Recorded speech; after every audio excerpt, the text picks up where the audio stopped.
झालं सुन्न. जेवढे लोकांचे मेसेज आले, जेवढ्या लोकांचे, आता मी धनंजय मुंडेला बोलताना ऐकलं, वेदना होतात ते ऐकताना, वेदना होतात. आणि मुख्यमंत्री आता आले, 2 ओळीचं बोलले की त्यांचा राजीनामा आला, त्याचा मी स्वीकार केलाय, तो गव्हर्नरकडे पाठवलाय.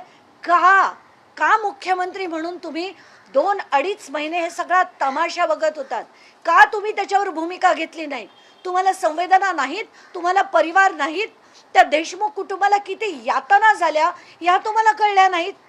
आणि सगळे जण येतात. आज तो ड्रामा चाललाय पूर्ण तिकडे त्या अधिवेशनाच्या बाहेर. सगळे जे पायऱ्यांवर उभे आहेत, याच्या पायऱ्यांवर जे उभे आहेत त्यांना माझा प्रश्न आहे, तुमच्यापैकी किती जण लढले?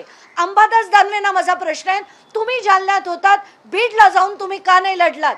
तुम्ही विरोधी पक्षात आहात ना. सगळे जण नुसता आज ड्रामा करतायत, घोषणा देण्याचा ड्रामा करतायत. बास झालं. याला राजकारण नाही म्हणत, याला लोकशाही नाही म्हणत. तुम्हाला लोकांसाठी झटण्यासाठी ठेवलंय. कॉन्स्टिट्यूशन मध्ये काय म्हणतंय? संविधानाबद्दल बोलताना तुम्ही government of the people, for the people, by the people. कुठे आहेत पीपल? पीपल चिरडले जातात. आणि काय करताय तुम्ही? पोलिसांना हाताशी धर, याला हाताशी धर. यंत्रणा तुमची कामं करतात, ब्युरोक्रॅट तुमच्यासाठी काम करतात. एक खूप मोठ्या कोर्स करेक्शनची गरज आहे.